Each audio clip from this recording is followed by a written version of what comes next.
I'm not going to say much about it this time because we have such an amazing array of speakers, all with very different perspectives on how to solve the productivity model and specifically what the role of work, and in particular good work, has in our journey, in our understanding and in our journey.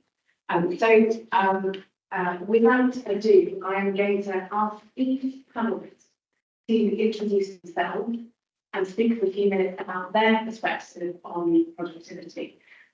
We run or help run the Albright College Group for the Future of Work at the Institute for the Future of Work, which is a research and development institute examining the impacts of automation technologies on work and well-being and society as a whole. Just a few minutes to flag our own report, which is out today, before I hand over to the panelists at the Institute. We have today shared with the world our disruption index and report, which you'll be hearing about as part of the readings review on work and wellbeing, supported by the National Foundation. We want to add that into the fray, but enjoy a rich conversation with everybody else's perspectives too. And when we're done, we will try and pull it all together.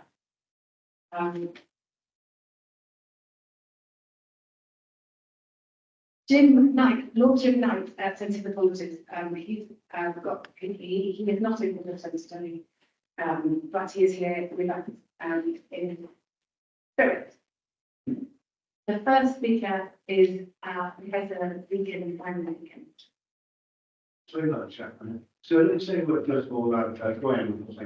I'm Professor of Law at Cambridge University, and I study labour law, both as a legal scholar and also a social scientist who's interested in the effects of labour law. So you might be debate about the future of work. The first question is really, is there going to be any work in future? And will there be laws in future to protect workers? I think so, okay. And let's say a little bit about the nature of the debates around this question that labour law is often had. In particular, if we give workers' rights, if we require employers to treat workers fairly, we require employers to pay a living wage, and we require employers to observe rules about unfair dismissal, does that somehow burden the economy? This is a burden business with mathematical hiring decisions or not? Right.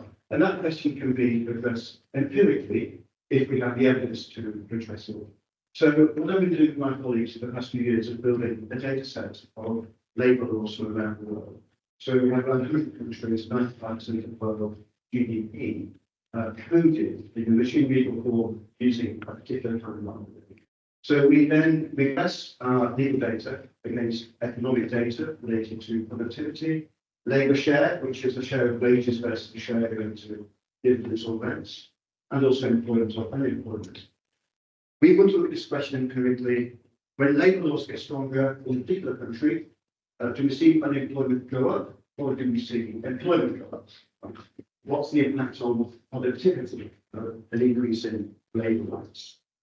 Now, a while ago, the World Bank said that labour laws were different on workers, but they changed their minds in 2015 and said maybe labour laws are conducive to productivity because treating workers fairly may make them more committed to the firm and increase knowledge sharing and risk sharing between workers and employers.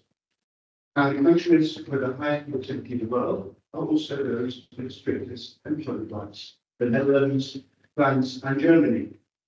The United States, we may think is a bit of an outlier. They don't have very strong employment laws. But we know from our own evidence and research of others that when employment laws have been strengthened in the United States, that they were federally, nationally in the 1980s, and locally in California in the 1990s, we know that productivity went up, not down.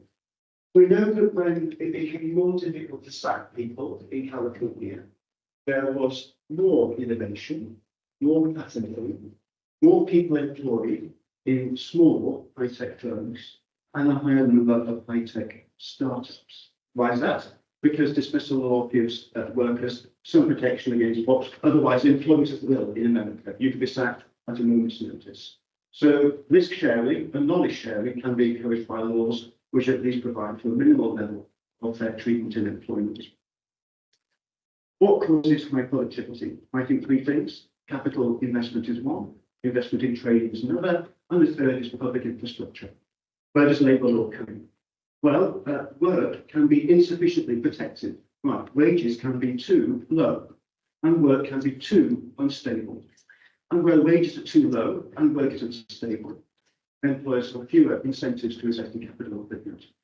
And you may think that doesn't help workers if employers invest in capital equipment and people then lose their jobs. But actually, investing in capital equipment creates more high-quality jobs and can increase high-quality work and labour. And as productivity goes up, hours can come down, and workers can enjoy a shorter working week, maybe even a 4-day week, and they can also enjoy higher wages relative to the effort they put in. Now, sometimes people say to me, okay, what about China? What's going on there? Are we going to be undercut by developing countries if we have employment rights in this country? China has had a labour code since 2007, and its productivity is also going up. And we also see Chinese firms relocating back to mainland China, Indonesia, and the Philippines, because the infrastructure is better in the Pearl River Delta than it is in those countries, and wages are higher, but so is productivity. So then we regress our legal data against employment data and unemployment data for the UK. And what have we found? Basically, that when rights get stricter, employment law is stronger, particularly dismissal law. In this country, employment goes up, not down. That's the average effect over the last 50 or so years. Not a single change, but the average effect. And particular laws, especially those which level up between precarious work and so-called regular work, we better protect part-time workers, fixed-term workers, and agency workers. That's associated with productivity increases in the British case, and also more generally. So our conclusion from our research is that there are worlds in which you can have fair treatment in employment, but also a productive economy and also a more innovative one. Thank you. Thank you very much. It falls to me to invite you all to speak very close to the microphone to make sure that we can pick up your pearls of wisdom. We will loop back with questions. The next speaker is Bertha, who will speak to the disruption index. Yes, hi, I'm Bertha Rohan-Cole. I'm an economist and postdoctoral researcher at the Institute for the Future of Work. I'm really excited to be here today and, as Anna mentioned, to be able to announce our report, the Disruption Index, Geography of Technological Transformation Across England, which was written in with my co-authors, Dr. Jonathan Clark at the back, and with Professor Chris Pisaridis, as part of the Pisaridis Review into the Future of Work and Wellbeing and funded by the Nuffield Foundation. The Disruption Index is an innovative tool that aims to quantify and to examine the extent of technological transformation across England. Combining data from a wide range of sources, both public and private, we tracked a series of indicators on investment, tech creation and adoption, human capital and infrastructure at the ITL2 regional level, which corresponds to around 33 regions in England and countings or groups of counties. At the core of this investigation are the relationships between investments and technology, innovation, and the underlying enabling factors that facilitate or limit technological transformation. The report focuses on two dimensions of this. The first one is the Technological Transformation Index, which describes the nature and extent of the transformation. This sheds light on the different capacities of these regions to invest, develop, and adopt new technologies, and includes indicators such as venture capital investments, R&D expenditure, tech startups, and the demand for advanced technology skills. Measuring this is crucial because ultimately, technological transformation and innovation are key drivers of productivity. The second dimension is the Readiness Index, which emphasizes the crucial role of human capital and digital infrastructure as key enablers of the transformation. Our findings suggest that regional differences in technological transformation are very stark and they are accelerating over time. There are sharp and growing regional disparities across the indicators, including, for example, the venture capital investments, the R&D expenditure, and the demand for tech skills. The regions with high scores are concentrated in the Golden Triangle, Central London, East Anglia, and Oxfordshire. And on the other hand, we have regions like Cornwall and Lincolnshire with very low scores and very low levels of these indicators. There are also differences in the readiness index across the regions, but these are less pronounced than the ones we observe for technological transformation. Most of these differences in the readiness index are driven by human capital indicators, which include educational gaps and labor force participation. We see also a clear positive association between the two indices, with regions with the highest scores of technological transformation being also the ones with higher readiness scores. Finally, economic structure and in terms of industrial composition and occupational composition play an important role to explain the story, something that we'll be expanding on the next report, but it doesn't explain all. We are continuing this work. In the next 6 months, we'll be publishing more on the links between the disruption index and good work, especially linking to another work by the Institute, the Good Work Monitor. And we will also examine the relationship between these scores and other labor market outcomes and well-being data. We are also working to publish the data from this report in the form of an interactive dashboard with the raw data, in the hopes that others can build on this and make good use of our work.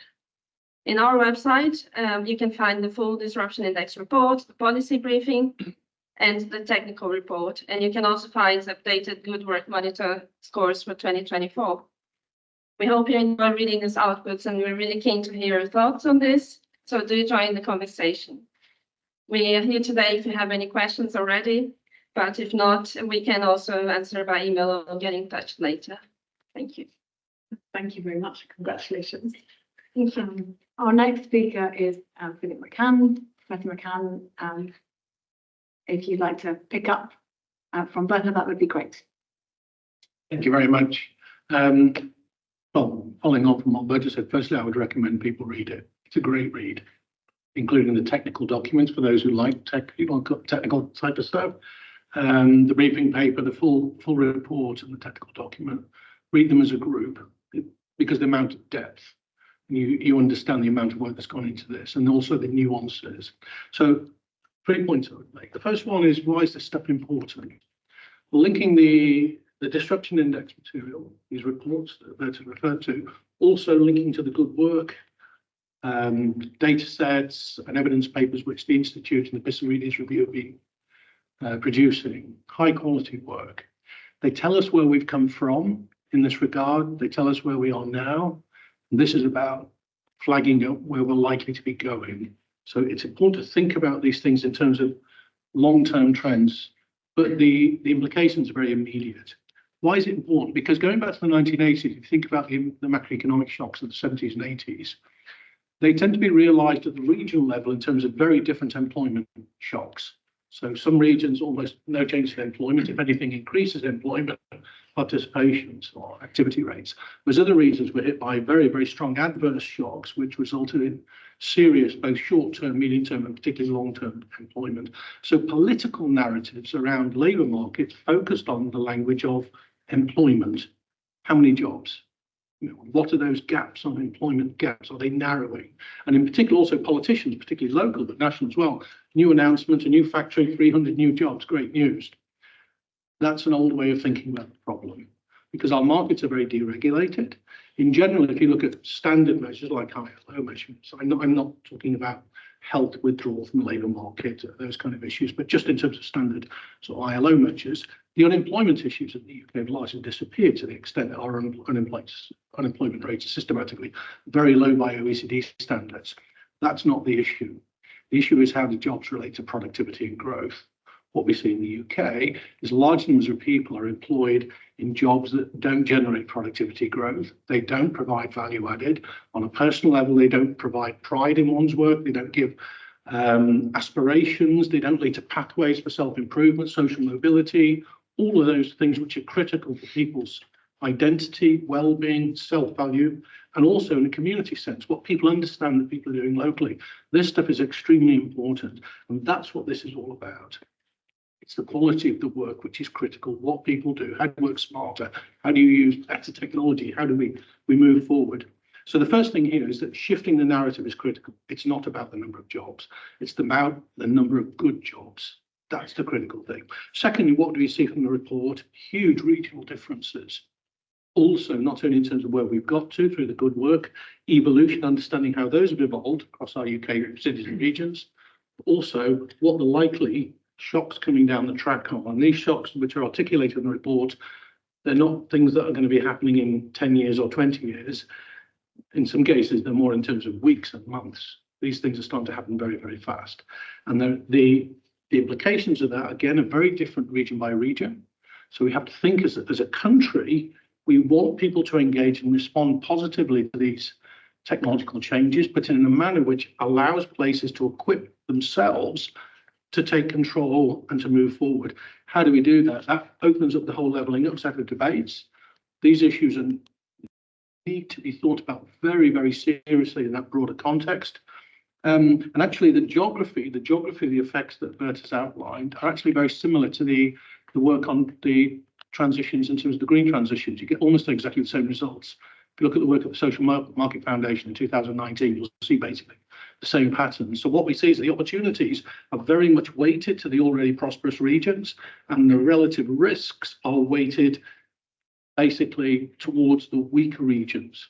And that's not good for our society. So how do we bring the country around to adapting and adopting these technologies and adapting to these changes in a way that everyone is taken forward?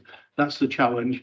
For me, that also has very, very fundamental questions about the quality and the structure and the nature of decision making in our society in terms of governance systems. My view would be centralized systems cannot work in this regard. You have to think about devolving decision making powers and particularly legal responsibilities to enact systems to help build local ecosystems for adaptation. Stop there. So we lots of questions, I'm sure, on that. I'd next like to invite Anna Leach to present. Thank you. Participating in this session sort of causes me to reflect on actually my very first job that I had fresh out of university, which was in the then Department for Education and Employment, which of course no longer exists. But my director's mantra then was any job is a good job. And things have rather moved on since then, which is definitely a good thing.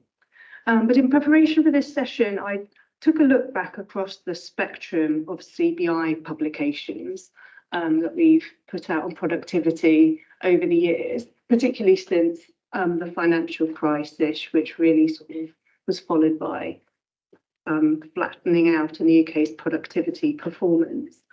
Our biggest seminal work started back in 2016 now, which was our piece on unlocking regional growth, which we did with McKinsey. And actually from that piece, we concluded that it wasn't place per se that was fundamentally affecting the UK's productivity performance. It was actually what was going on in the drivers of productivity at regional level. So how were different regions and localities performing on education and skills? What was the quality of their transport networks? What was the nature of innovation? How many exporters do they have in the region? And many of these, of course, ultimately relate to the functioning of the labour market. Of course, education and skills influencing the efficiency with which skills can be matched to vacancies, the level of human capital, of course, very directly affecting productivity. And transport, we really found it was the fundamental effect on the size of local labour markets that really mattered. How quickly you could get to work had quite a big effect on productivity. And turning to things digital and human, we did a report in 2017 now called Ostrich to Magpie, which looked at the role that adoption of the best techniques and management practices played in driving productivity. And that estimated that a little over half of productivity growth would come from firms adopting existing best practice. And it found the UK was strong in several areas already, which is a good start.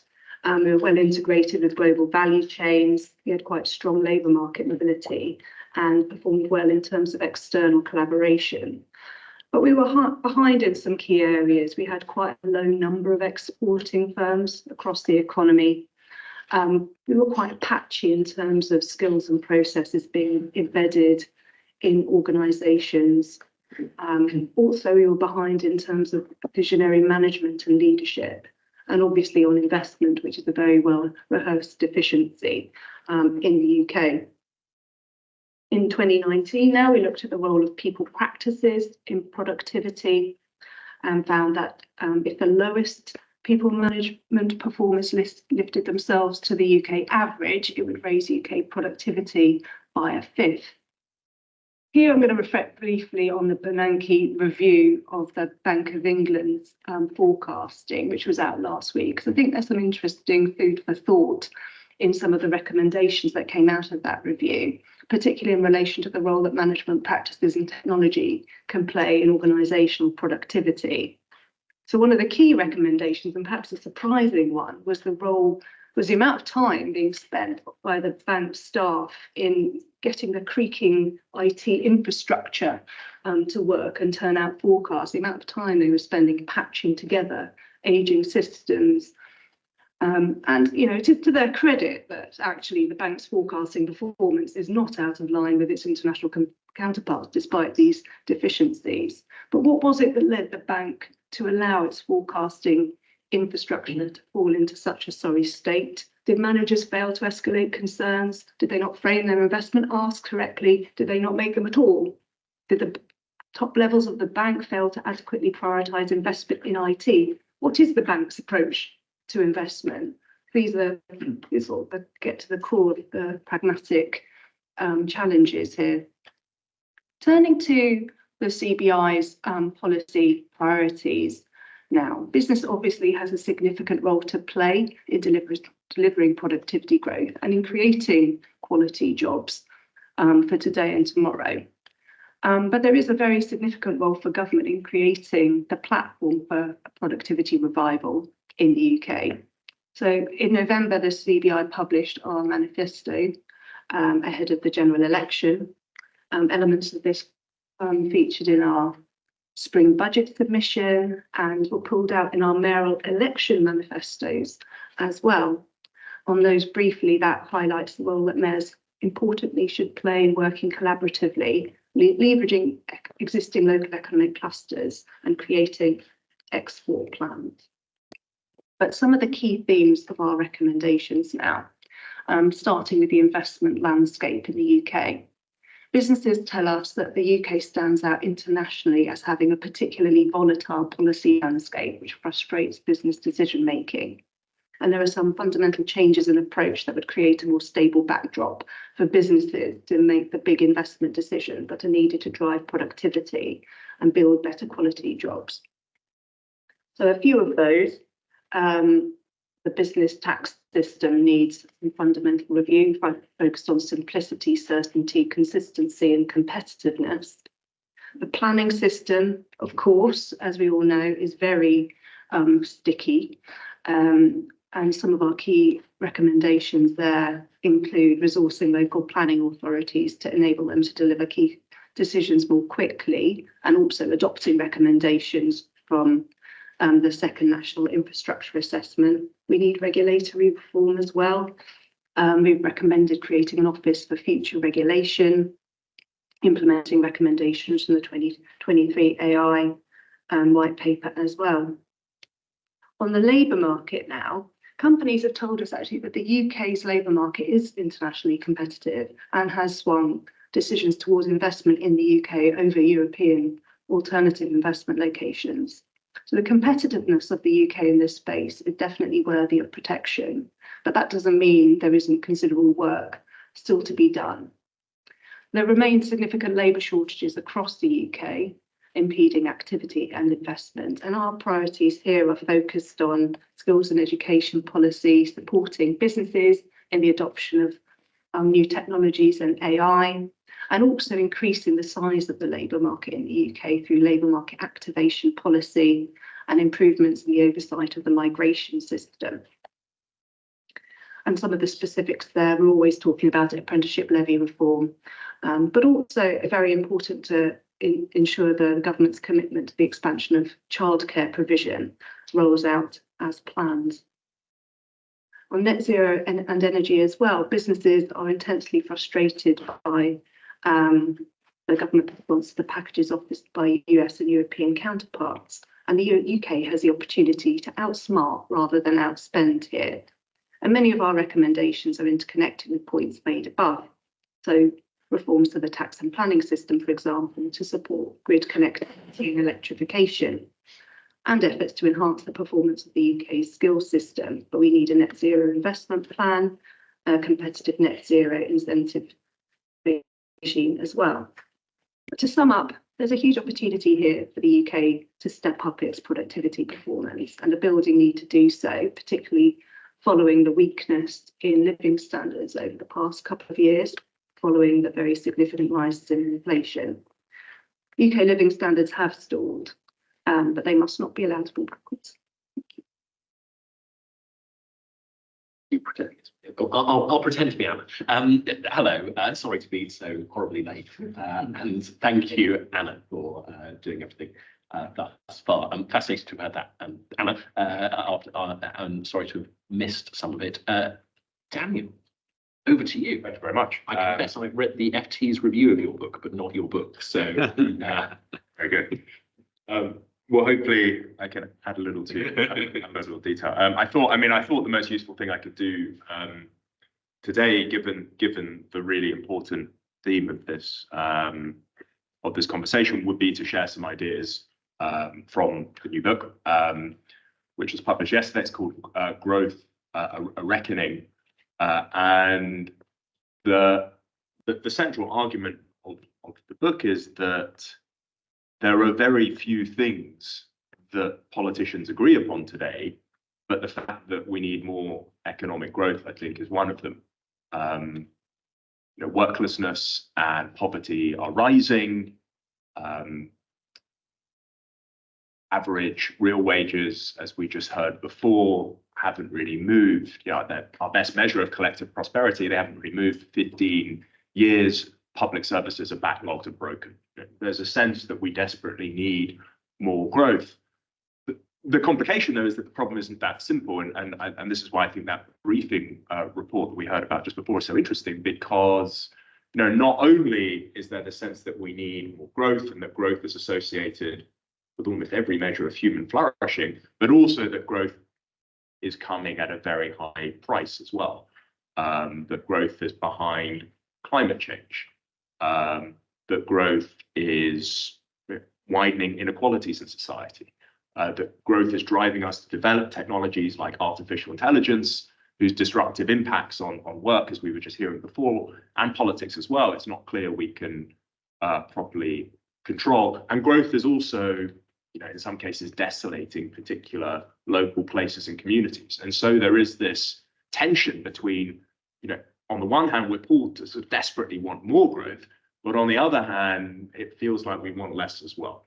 And so this growth dilemma sits at the heart of the book. And I think, in a way, I found it quite a useful way to frame the conversation that we're having today. And the starting point for me is that we need more growth for some of the reasons that I just described. And I think the challenge I make in the book is that very often people have, when they talk about growth, a sort of 19th century conception of growth. And I think this is true of many politicians and policymakers, that growth comes from the material world, from building things like roads and bridges and trains and homes. And the argument that I make is, and it's worth saying actually, that we know surprisingly little about the causes of growth, and it's important to approach this with a lot of sort of modesty. It remains one of the great mysteries, I think, in economic thought when you look back on how much all the work that's been done. But this kind of central argument I make is that actually growth doesn't come from the sort of material world. It doesn't come from the sort of tangible world of objects, but it comes from the intangible world of ideas. that growth comes not from using more and more of our finite resources, but coming up with ever more productive ways of using those resources, coming up with ideas for doing that and driving technological progress as a result. We can think about, finding ever more productive ways of using resources as being the same sort of thing as technological progress.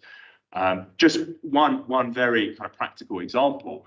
I did a back of the napkin calculation for what the value of fixing Wi-Fi on British trains would be. As anyone who has traveled on the British network will know, the Wi-Fi is extraordinarily frustrating. And one of the really interesting things about how the governments went about valuing high-speed rail 2 was that they valued it by looking at the economic benefit that comes from speeding up journeys and saving wasted time. So if you make a set of reasonable, what seem to me to be reasonable assumptions about how much time you could save by fixing the Wi-Fi on British trains, you could get a benefit from fixing the Wi-Fi on British trains at about a third of the total value of building the entire first stage of high speed 2. But the key thing is you could do it at about 1/200th of the cost. So in terms of value for money, fixing the Wi-Fi on British trains using the sort of methodology that's used to value high-speed rail 2 appears to be better value for money. And even if I'm off by an order of magnitude, it's still better value for money. And why do I say that? Well, because it's the sort of thing that's not even discussed in conversations about growth. These sorts of low-hanging fixes that we can do that don't appear in the sort of material, tangible world, but make a big difference to productivity and how we work. And so in the book, I set out 4 different ways that we can generate more ideas and generate more technological progress. 1, we need to reform our antiquated intellectual property regime. 2, we need to invest vastly more in R&D. 3, we need to get more and more people involved in research and development. And finally, we also need to use technology itself to generate new ideas. So just pick out one of them on R&D. If you look at the countries that spend the most on research and development, countries like South Korea and Israel, they spend about 5.4% of GDP a year on research and development. The UK barely manages half of that. And before the ONS revised the way in which they calculate R&D intensity, they barely managed a third of that. So we are just well behind the vanguard in terms of research and development. And if we're serious about generating ideas about the world, if we're serious about technological progress, then we've got to reflect that in the sort of investment decisions that we make. So that's the first part, which is that we need more growth. But the second part, and I think this is what relates to the conversation today, is that we also need a different type of growth as well. If we simply plow on and pursue more growth and neglect all the costs that we're talking about, we're going to be committing the same sort of mistakes as the past. And I think that some of the costs are the ones we're describing today, the disruption of work by new technologies like AI. Others, I think, are the really, really significant regional disparities that come from the sorts of growth that we've been pursuing. And the argument of the book is that in order to change the nature of growth, we need to change the sorts of incentives that people face in their working lives so that they develop technologies that promote growth, but also don't harm the other things that we value and care about. So just a kind of practical example, thinking about work. One of the really interesting things, if you look at the US tax system, is that in every single year since 1981, the effective rate of tax on that a business owner has had to pay if hiring a worker has been higher on the worker than it has been on a machine. In other words, for 40 odd years, there's been an incredibly strong incentive in the US labor market to develop technologies that substitute for human beings, replacing them at the work that they do, rather than complementing them, making them more productive, making their work more meaningful and valuable and so on. And I haven't seen any work looking at whether that sort of story applies equally well in the UK. But that's the sort of activity that I think we should be engaged in. I think we should be looking at the kind of incentives that business leaders, the entrepreneurs, the computer scientists are facing at the moment and asking, are these the sorts of incentives that are going to encourage people to build the kind of technologies that not only make us more productive and not only increase growth, but do it in such a way that they don't damage these other things that we care about. So I'll finish there. Thank you very much for the chance to share some ideas. I look forward to broad conversation. Thank you. I'll do some questions to Anna and Daniel, and then Anna will do some other questions to our panelists, and then the audience can ask even more interesting questions. I slightly frustratingly, I was briefly the Minister for Wi-Fi on trains. Okay. There's a reason why it doesn't work, but hopefully not my involvement. What I thought was interesting about the argument that you made at the beginning, though, sort of this is about more than bridges, it's about more than roads, all that sort of thing. Do you think that's always been the case, or is that something that is a result of the sort of increasingly capitalism without capital kind of economy? Yeah. So it's a really interesting question. I think it has always been the case. I think if you try and understand why, and this is the other thing that's extraordinary about economic growth, how recent it is. For 300,000 years, there's no economic growth, and then all of a sudden, 200 years ago, it begins. And if you try, and again, it's a big puzzle, but if you look at why it is that growth begins when it does, I think the best accounts are accounts about ideas and technological progress, things going on in the intangible world rather than the tangible world. Whether or not the fact that our economies are becoming more and more weightless, more and more in terms of the fact that they're moving towards services, the fact that we have technology, whether that means that whether these ideas become even more significant, I think is a really interesting question. And tonight actually, I'm doing an event with Jonathan Haskell, who of course has been arguing for some time that thinking about the economy as an intangible, thinking about the sources of value in an economy as being sort of intangible capital is really important. So I'm going to be interested in his views, but so I sort of instinctively I think it must be becoming more important. It does, but I think it has always been important. I think it's a mistake to think that it used to be a story about physical capital, and now it's a story about intangible capital. I think it's always been that way. So in some ways, the sort of fallacies, it used to be that people had good ideas and then they went off and invented the steam engine or whatever. And we sort of imagine just because it's a physical thing, it's fundamentally different. Whereas it was the idea, it wasn't the steam engine that changed the world, right? That's right. Yeah. And it's not a coincidence that the Industrial Revolution, this moment when all of a sudden economic growth begins, happens in the tailwind of the Enlightenment and the scientific revolution. There's a sense in which this new attitude towards discovering ideas and trying to come up with new, innovative, productive ways of using resources in society, that feeds into the sort of material world and drives growth. One way to think about what happened in 1780 was that there was a sort of, not an industrial revolution, but a kind of industrial enlightenment. And one of the arguments I'm sort of making is that we need a second industrial enlightenment now. We need another kind of wave of enthusiasm with respect to, science, with respect to research and development, with respect to discovery of new ideas and technological progress, and that's where the engine of growth will come from in the 21st century. And when you talked about the tension between the community, there are winners and losers in growth ultimately. Certainly some of my Conservative colleagues would hear that as a coded way of saying, therefore we need to regulate everything. Yes. And we need to try and imagine what's going to happen and who's going to be the loser. We need to try and, if not stop, at least mitigate that. Do you accept that it is fundamentally a sort of pro-regulation argument that you're making on some level? And what does that look like if it works? Yes. So it's not... The thing that I think we have to try and influence are the particular incentives that people face in society to develop particular types of technology.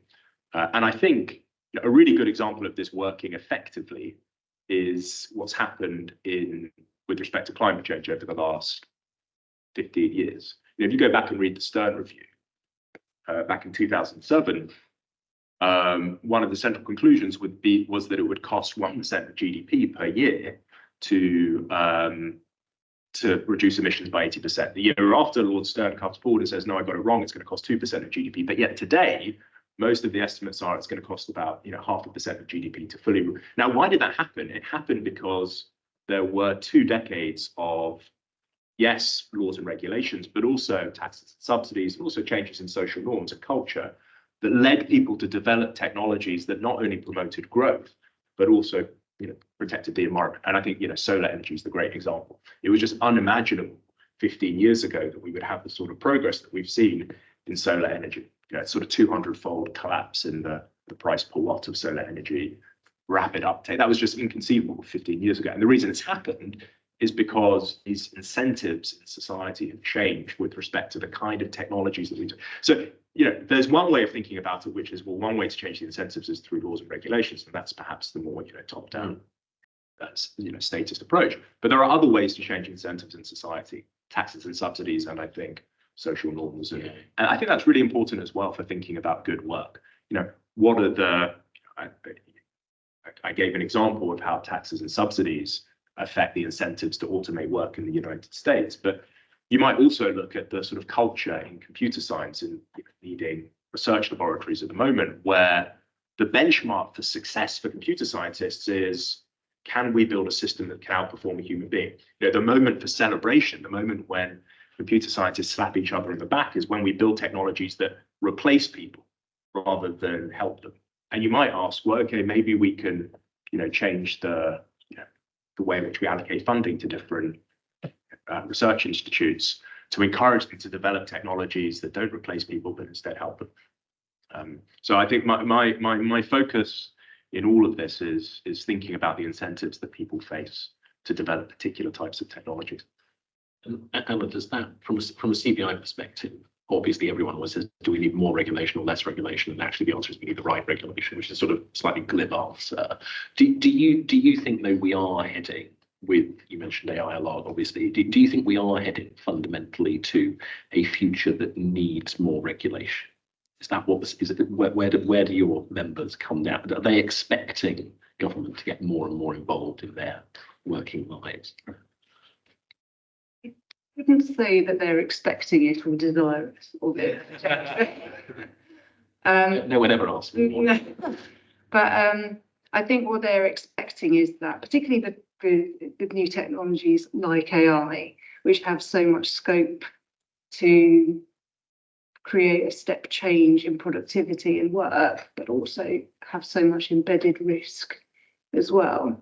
They would expect government regulation to expand in that space.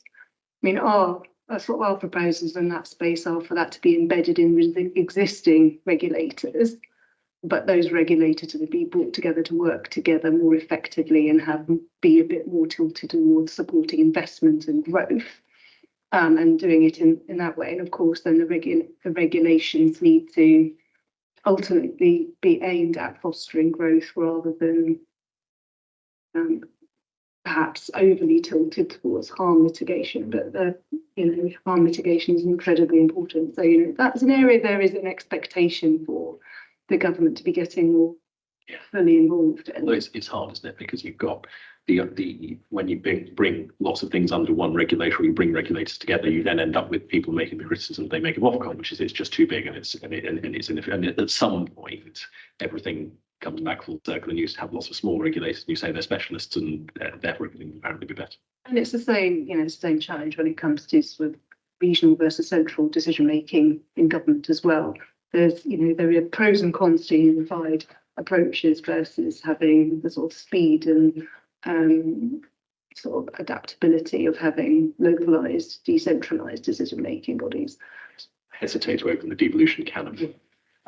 Anna, I'll leave it to you to quiz about remaining guests as well. Thank you very much for doing a terrible MP of showing up and disappearing, so I can only apologise to everybody. I've just have a few questions for remaining panelists before I jump if that's okay. Professor Deakin, we've been talking about the balance and how we can manage these risks and opportunities. So are there any particular areas brought out by your research that you want to highlight for policymakers to make sure that a review of labour market regulation supports productivity growth in the way that we've all been talking about it, rather than the reverse? Yeah, I think it's clear that the UK has had a productivity problem for quite a long time, and it's got worse since about 2008, 2009. But okay, productivity has still been going up in the UK. It just hasn't been rising as quickly as it has in other countries, right? So we have to keep this problem in proportion, I think. Productivity will basically be driven by capital investment and by investment in human capital, right? So we need the right system of incentives for both workers and for employers and for investors. At the moment, probably, if we look at the capital side, the cost of capital is a bit too high. There's a lot of capital available, but not always for firms which are interested in innovation, right? In this country, we have for a long time had really low interest rates, but that's not a good measure of the cost of capital to an innovative firm, right? Again, we have a very active venture capital sector, which is very well supported actually by fiscal regulation. I'm currently doing research on venture capital, and what I'm being told is that the regulatory regime for venture capital funds, and they can take advantage of a number of fiscal subsidies, is absolutely critical to the success of the UK venture capital system. On the employment law side, it is sometimes said that we need a flexible hire and fire regime for venture capital. But as I was explaining earlier, that doesn't appear to be the case completely from the Californian evidence, right? If we were to try to mimic California on the labour market side, it would be useful to address the question, for example, of restrictive covenants and restraints on employee mobility. In this country, you cannot do what's common in California: stop working for a big tech company one day and just start working for another one the very next day. Those things are impossible in our country because of so-called restrictive covenants and other terms which are commonly in such employment contracts. Antitrust authorities in the United States are looking at this and have targeted this, and I believe a similar debate is beginning over here. So if we want a flexible labour market, we need to promote employee mobility, but also we need to have the right incentives for investment in skills. If you have a labour market in which a lot of jobs are precarious and short-term, may even fall outside the scope of employment law because people may not be LIMBY workers or employees, that is not the right incentive structure for workers investing in firm-specific human skills. They just won't, because they know that they can be sacked at a moment's notice. Right, so again, we see from the Californian evidence, employment protection standards are actually pro-innovation and ultimately pro-investment. So the reason we have had a relatively poor productivity performance in this country is connected to the way we regulate both capital and labour. It's not a question of more regulation or less. It's a question of how we regulate labour and capital and what the comparative cost of capital is versus the comparative cost of labour. We should be aiming for a low cost of capital and a high cost of labour. That has worked in many countries and has promoted innovation and investment on both sides. At the moment, I think sometimes we haven't quite got it quite right on either side. Take, for example, the issue of living standards. We're not making work pay. Right, we can see this very clearly. It's not just a question of precarious work. But in Cambridge, for example, where I live, you might have an academic salary as a postdoc or maybe a junior researcher. You might be earning a quite good salary of over £40,000 a year. But in Cambridge, people are often better off if they don't work at all, because the cost of living is so high, rents are very high, taxation is high. Right? So, for example, we have refugees who work with us from Ukraine and other countries who might be better off not being employed in the University of Cambridge job, but receiving support directly from, in one particular case, Ukrainian academic support scheme. That can't be right. It can't be right that when you move into a formal employment, you're no better off at the end of the day than you would have been from receiving benefits of various kinds. Now, in this country, we've had a long debate about this. We have conditionality in social security, in universal credit, and we actually do discipline people into work quite often. But there are two sides to this question.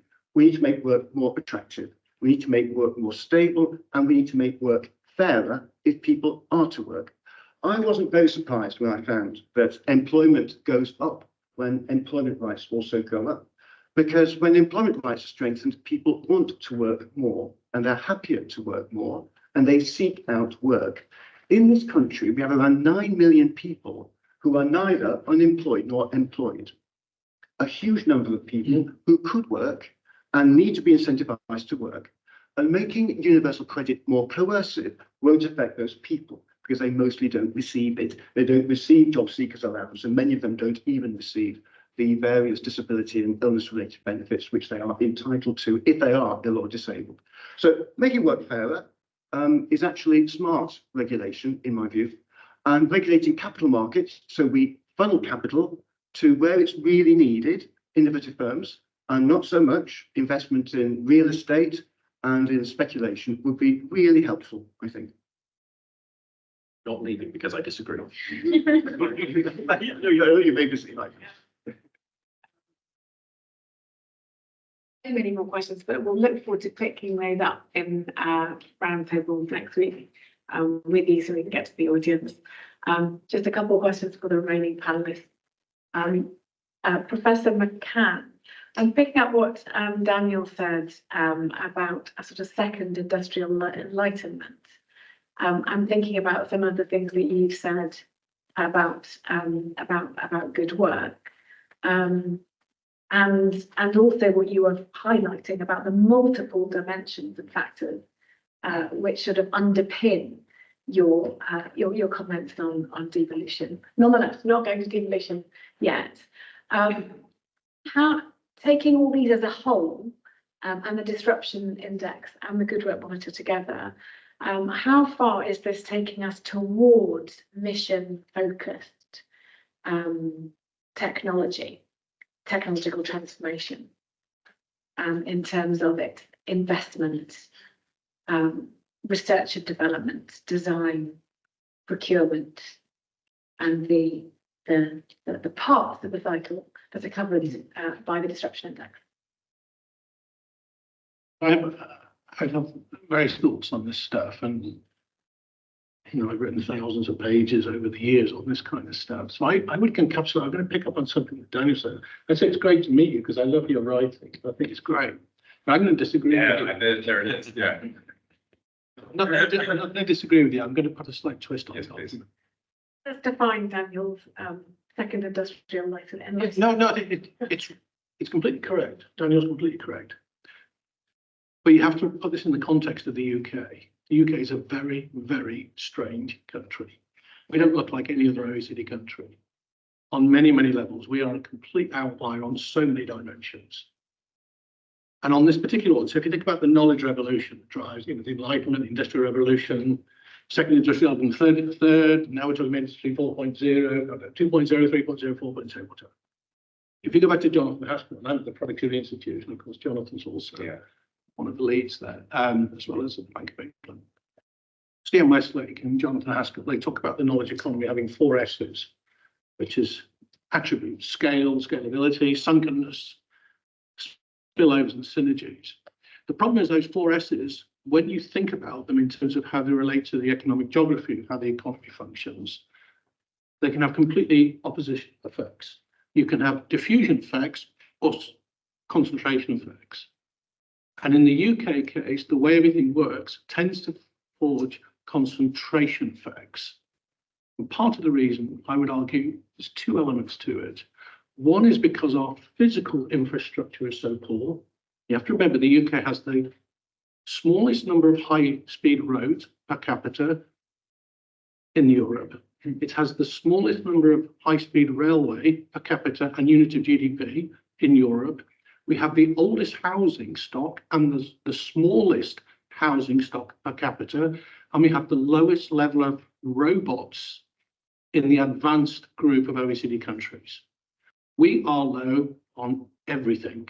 We are high on ideas, but the ideas don't act as complements to the hard factors.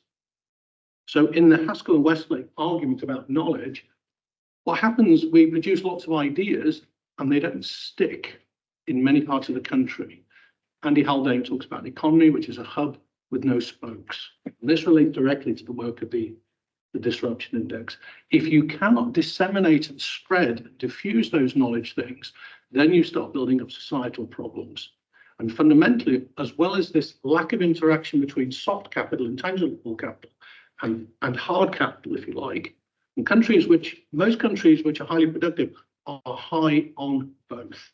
The Japanese, the Dutch, The Swedes, the Finns, even the Australians and the Canadians are much higher on the hard capital as well as how it interacts with the intangible capital. That's a breaking point. That's a failure point in the UK. I would argue that's also as much as anything related to how we do things, which are about institutional and governance arguments. Go back.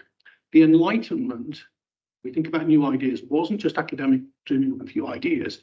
It was driven by the incentives of investors. And where did that come from? It came from institutional design, which is almost entirely Dutch.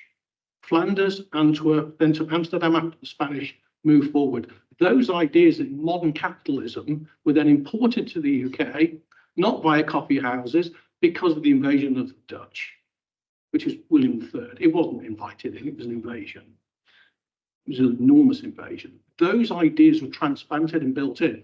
Ideas change of regulation. It's not just about regulation, about governance as a whole. Changes how you do stuff because you build the systems, the institutional, the social, and the thought systems to do things differently. And that's where it generates ideas. And in the UK, we have great ideas in terms of the research world.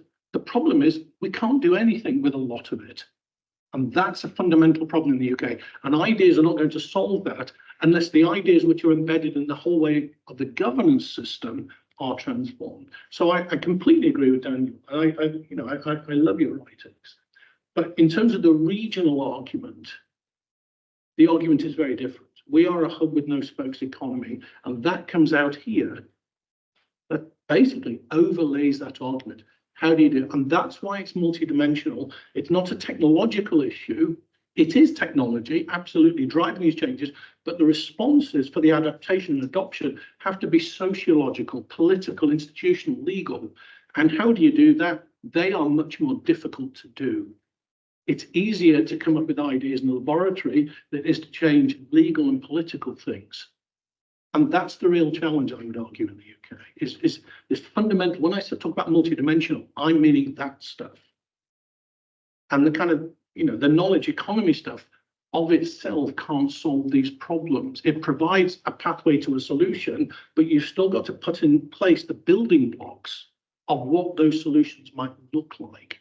That is much more difficult. That's really the job of politicians, political leaders and so on. Like that tends to be why I focus much more on the devolution argument, or rather devolved decision making, because I think smaller units, building decision making for economics around the 3, 4, 5 million is the OECD average. That's what you see across the industrialized world. We have 57 million, talking about England, down to units of 300,000. No other country in the world looks like that. It's either far too small and fragmented or it's too big. How do you get a handle on these things in this report? You've got to get everyone together, the stakeholders, the employers, the trade unions, the lawyers, the universities, the research centres. You've got to get people into platforms where they can come together with potential solutions and pathways to do that. And you can only do that at units which are big enough, 3 to 6, 7 million. That's what you see across the OECD. But also they're small enough to the action to have meaningful decisions. The problem is then you need legal reform, fundamental legal reform about the powers of who makes what decisions, how do you act them out, and also how do you defend those decisions. Levelling up can't happen until you start thinking in that arena. Those are not party political issues. They're not party political. They're fundamentally political, but in a governance sense. And that's what I think this is all about. Looking back in the light of that to the disruption index. So we've heard about the importance of really thinking and bottoming out interactions between hard and soft capital and looking at the way in which sort of infrastructure, technology and the approach to work and human capital work together. What have we learned in the course of doing the disruption index about ongoing monitoring and what happens next? Yes, that's a funny question. In a way, I think everyone here who might have worked with data and tried to measure these things at a regional level in the UK probably knows that it's very difficult to get your hands on certain estimates. We really don't have a lot of data, for example, on actual technology adoption, on investments, on intangibles, on R&D by regions, things that each and one of the panelists said that were important, skills changes, and when sometimes it will be measured at the national level, and the most recent data will be for last year or the year before. But when you try to go deeper and see how this varies across regions, the ITL2, which is what we've done, or even more granular regions, local authorities or other administrative authorities, then you really don't have that data, or it's very old, or the survey was not representative, and you're not able to have that regional breakdown. So I think one of the big lessons that we've learned here, and it is also one of the reasons why we will be sharing our data so that others can build on it, is that it's hard to get this kind of data. We need to have more collaboration and more efforts to join, to be able to have these joint data sets from public sources, from private sources, in a way that's relevant, that can inform decision makers at the various levels, at centralized government, at the local levels as well.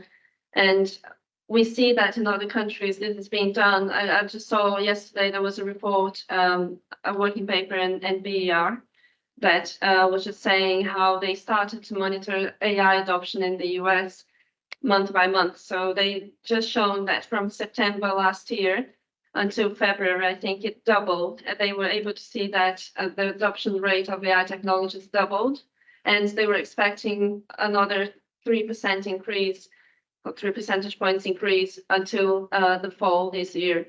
So these things are happening at a very, very fast pace. And one of the reasons that we're not able to respond or even to think meaningfully about these issues is that we don't have the kind of data needed. So I'll leave it at that, but with a call for policymakers and everyone that has data that could be useful to try to make an effort to share that and to coordinate and to make that available for others who might be able to do something with that. An important start, especially in terms of panorama, but more to be done. Yes, a lot more. I'm delighted to open this up now to questions for this panel and all these sort of hugely rich and different perspectives on the productivity challenge. Lady in the green scarf. First of all, thank you very much. Thank you for could you introduce yourself? Yeah, sorry, Nasrin Ramadan from the University of Oxford, and I'm also an affiliate of the International Academy of Aviation and Space Medicine. So thank you again for your great contribution. It was really interesting.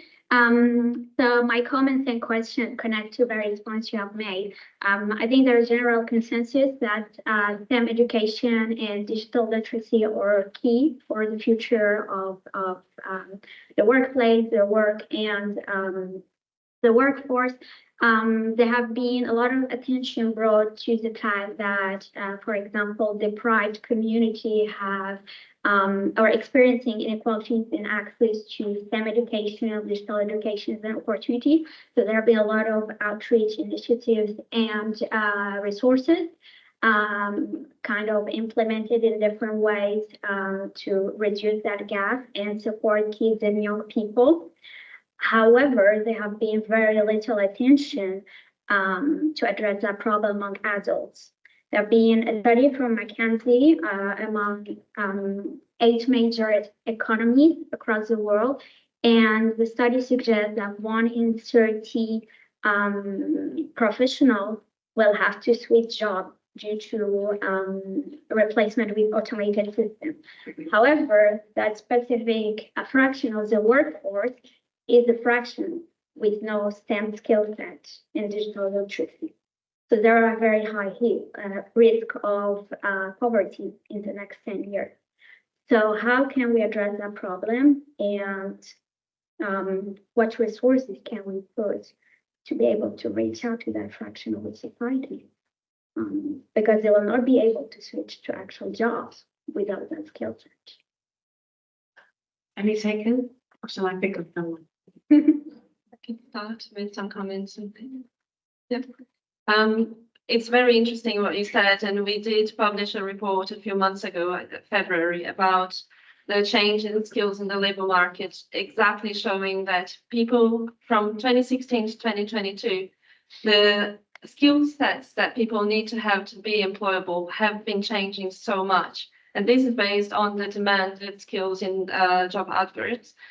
We were able to quantify that to show that it varies a lot according to professions. And you're very correct that probably those professions with STEM and other research professions are among the ones that are changing the fastest, because technology is changing so fast. The software that you need, the coding techniques, everything is changing so fast. How can people keep up with the skills that are needed in the market right now?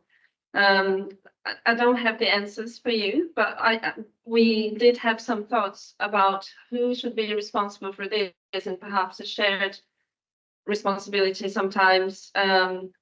We speak a lot about individuals going to schools and going to night courses and all sorts of things, but I think the responsibility has also got to be with the employers to offer some kind of training schemes, or to be able to update the skills of their employees in a way that makes sense for their business. And we know from work that others have done, the IFS, for example, there is investment in training within the job, of course, but a lot of this goes into legal mandates and fire health training and things like that, that perhaps are not the most useful for the skills updates or reskilling, or whatever you want to call that. So yeah, like I said, I don't have the answers, but that report was really shining some light into the extent of this issue, and that we should be thinking about that more actively. And there's possibly an additional comment coming. Yeah, I think it's important to think of these responses to these technologies, and also on the social side across the community, across society, involves thinking about the whole pipeline of skills which are likely to come on board. And there's different institutions in different arenas. So as part of our work, I've been talking a lot with the further education skills providers. There's various networks and associations nationally, and they're very, very keenly aware of these issues, because they really focus on certain communities, often communities which fall out from the mainstream discussions, not the kind of top level universities. It's much more grounded in places, often in places which are economically weaker. They've got an extremely important role to play. But the difficulty is, for example, those economies are very different, so the employers' demands are going to be different. They're going to be impacted differently via these technologies. So you need to think about, how are those employment demands going to change? Are they likely to change in the coming years?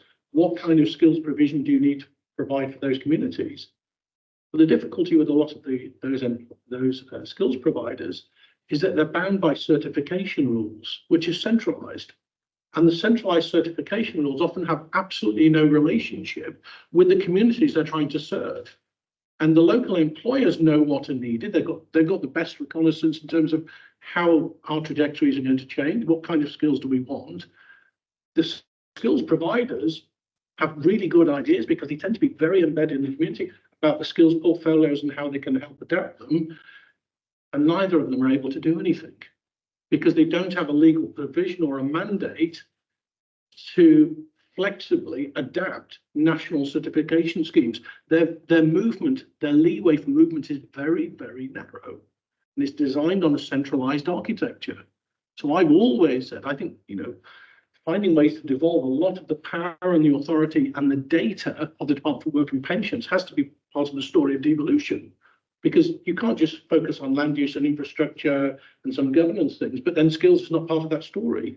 It doesn't make any sense. So particularly trying to reach out to those communities will often fall behind in those adaptation processes. So There may be an agency theme coming in there. Is there anything, Professor Deakin, that you want to add about the kind of protection that promote agency in these circumstances? Yeah, not every W future will involve digital or numeracy skills. I think that we should be encouraging people to learn about statistics and become numerate at school, at university, as citizens. Like we really need to understand how these new technologies work.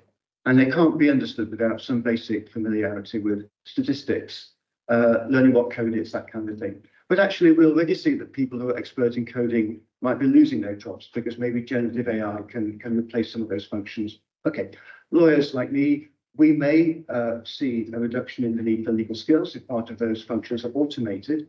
But probably what we're going to see in future is a landscape in which there are many tasks, many jobs which require human skills, soft skills, and also physical skills that have been somewhat under compensated for the past few decades. Because AI may well be replacing certain parts of the professions. It may be, but there will be a need in future for skills which AI won't supply, which include many human interpersonal skills. Again, we need to have a very productive manufacturing sector. And it's no surprise if over time employment goes down in the manufacturing core while it becomes more productive. That's what's been happening around the world, actually nearly for centuries, certainly for decades. Even in Britain's Industrial Revolution, recent research suggests manufacturing employment didn't always grow. Right, okay, we had a service economy in this country for a very, very long time. So productivity, innovation, technological advance creates a need for other sorts of work in the caring professions, in teaching, in the public sector. Those jobs will still be needed. So sure, we do need to focus on numeracy for reasons I think of citizenship and democracy, but we also have to understand that there will be a role in future for social skills, soft power, and interpersonal judgmental work. Thank you very much. I think there were a couple of questions at the back right. Well, my name is Clark. I'm a data analyst at a startup that we recently traced from LC during history. My question actually goes out to yourself, Daniel, regarding the industrial enlightenments and also with industry planning. In large part to characterize the enlightenments is the transfer of knowledge between the kind of intellectuals that period, also these skilled workers able to influence the kind of knowledge. And I think a very recent paper, I think it was about last year, had shown the transfer of knowledge from intellectuals to these skilled workers through people who were able to teach skilled workers particular techniques and knowledge from the kind of intellectual revolution. So the example that they had given was kind of watchmakers. So the development of mathematics transferring to these kind of skilled watchmakers will be able to then transfer this knowledge into making the spokes and the groceries for things like the steam engine. And I think that's me raises the question, how much does our current kind of skill system for lifelong learning for adult education, how much does that take precedence over the reform in what we mentioned there in terms about the regulatory environment and how we actually position the Foundation Council. So yeah, my question is about like what do you think about skills and that kind of adult development being sort of institutional design?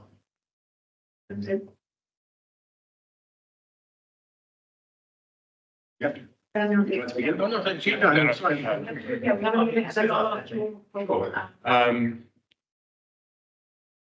So just on the question of what exactly was going on in 1780, I suppose, just very, very briefly, I'm very influenced by the American economist, a man called Joel Mokyr, his view that what happened wasn't so much knowledge transfer, but there was a change in culture in British society with respect to the discovery of useful, practical ideas that you could, through the scientific method, discover and test and learn from. And that, when applied in the material world, led to extraordinary invention and technological progress and growth. You mentioned lifelong learning briefly there, and it touches on an aside that you made just before, which I thought was really interesting, about how generative AI is threatening coders. And one of the things that's been, and digital literacy, I mean, one of the things that's been very striking about policy responses to automation over the last 15 years is that until very recently, I'd say almost every government had some kind of initiative around teaching people to code. That was the kind of response, you know, there's disruption coming, it's powered by technologies like AI, we need to teach people to code. It's a huge, bright ecosystem of programs out there teaching people to code. And yet what's so interesting about these new technologies is that one of the things they're precisely so good at doing is coding, or you know, the kind of coding that you might learn if you're doing a kind of rudimentary coding course. And so all of a sudden, lots of these initiatives that were designed with the best of intentions and seemed entirely sensible now seem quite naive with respect to preparing people for dealing with these technologies effectively. Why do I say all of this? Well, because I think one of the clearest things, you know, there's a huge amount of uncertainty about the future, about exactly what jobs are going to be valued, about exactly what skills and capabilities are going to be needed as a result. And I think what's happened with coding and generative AI is a good example of that. And the best response to that uncertainty, it seems to me, is flexibility, that people have the willingness and also, most importantly, the capability to retrain and reskill later in life with the same kind of intensity and seriousness that we encourage through a whole variety of channels people to engage with education at the start of their life. And you're right, people today talk about things like lifelong learning for adults and so on. But if you look at the resources that we actually put in practice behind those kind of things, it just completely pales in comparison to the kind of investments we make in people at the start of their lives. So, yeah, Great. sorry. No, not at all. I'm going to ask now the other panelists to just give perhaps one take-home point for everyone, your most important message for policymakers from this hugely rich discussion before the clock strikes 5:30. If we're not thrown out, we'll go over a couple of minutes.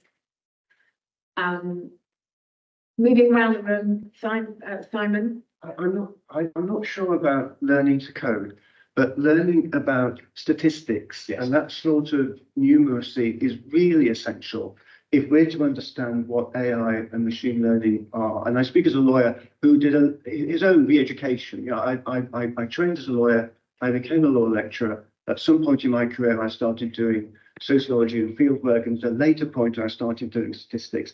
I'm very lucky. I work for a university. You can retrain and do new things at various points in your academic career because we're given that freedom. Why can't that be more generally available? People talk about lifelong learning. The facility which the university gives us as academic staff is actually really valuable in that sense. And you have some discretion as to how you can learn and improve your own experience. Why can't that be more generally available? Thank you. And Anna, and this can be a point about anything that you've heard, anything within the topic, not just about the last question. Thank you. Yes, a couple of reflections from this rich discussion.